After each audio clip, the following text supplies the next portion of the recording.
नमस्कार। आज हम बात करने वाले हैं भारत के पहले राष्ट्रपति डॉक्टर राजेंद्र प्रसाद की और देखेंगे कि कैसे उन्होंने देश के सबसे ऊंचे पद को एक नई दिशा दी।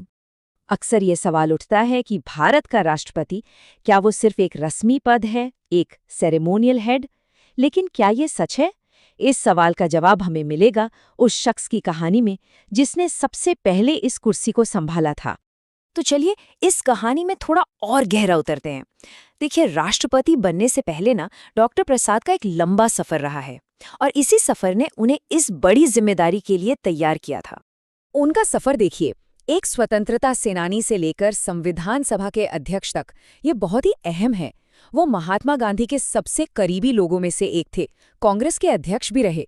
इन सब वजहों से वो जमीनी हकीकत से हमेशा जुड़े रहे।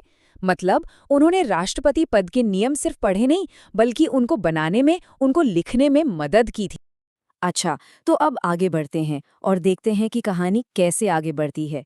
26 जनवरी 1950, जिस दिन उन्होंने पद संभाला, उसी दिन से डॉक्टर प्रसाद ने राष्ट्रपति के पद को ही एक नया रूप देना शुरू कर दिया था।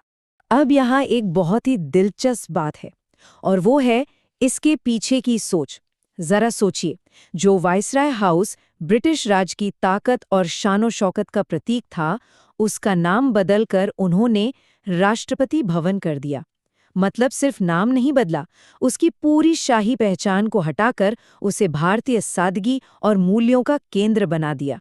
और ये सिर्फ कोई दिखावा नहीं था, ये वाकई में बहुत बड़ी बात थी।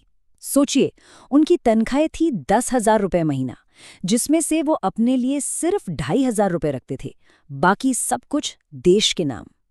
उन्होंने एक मिसाल कायम की कि देश सेवा निजी फायदे से कहीं ज्यादा बड़ी है। और यहीं से हम उनके कार्यकाल के सबसे अहम पहलू पर पहुंचते हैं, और वो है राष्ट्रपति की संवैधानिक भूमिका को तय करना। ये जो लाइन है ना, राष्ट्रपति संविधान का संरक्षक है, सरकार का सेवक नहीं, ये उन्होंने प्रधानमंत्री नेहरू को एक खत में लिखी थी। और सच कहूं तो ये एक लाइन उनके पूरे कार्यकाल का निचोड़ है। यही वो सोच थी जो उनकी बुनियाद बनी, खासकर तब जब सरकार से उनके मतभेद हुए। ये मामले सिर्फ कोई राजनीतिक खींचतान नहीं थे, ये तो हमारे लोकतंत्र के पहले बड़े इम्तिहान थे। जैसे हिंदू कोड बिल का मामला ले लीजिए। प्रधानमंत्री नेहरू चाहते थे कि ये सामाजिक सुधार के लिए जल्दी पास हो, पर डॉक्टर प्रसाद ने इस पर संवैधानिक सवाल खड़े कर दिए। उन्होंने पूछा कि कहीं ये बिल आर्टिकल 25 यानी धार्मिक स्वतंत्रता और आर्टिकल 29 यानी सांस्कृतिक अधिकारों के खिलाफ तो नहीं जा रहा। ये एक तरह से राष्ट्रपति की तरफ से सरकार के काम पर एक संवैधानिक ब्रेक था। और ये दिखाता है कि वो अपनी संवैधानिक शक्तियों का इस्तेमाल करने के लिए पूरी तरह से तैयार थे। संविधान का आर्टिकल 111 यही तो वो ताकत देता है राष्ट्रपति को। इसका सीधा सा मतलब है कि राष्ट्रपति किसी बिल पर साइन कर सकते हैं, उसे रोक सकते हैं या संसद को बोल सकते हैं कि भाई इस पर फिर से सोचो। यही वो ताकत है जो राष्ट्रपति को सिर्फ एक रबर स्टैम्प बनने से रोकती है। लेकिन बात सिर्फ संवैधानिक बहसों तक ही सीमित नहीं थी। डॉक्टर प्रसाद ने कई ऐसी परंपराएं भी शुरू की जो आज भी राष्ट्रपति पद की पहचान है, और इनमें से हर एक काम का एक गहरा मतलब था। सोचिए, संसद में भाषण देना, ये सरकार को जवाबदेह बनाता है।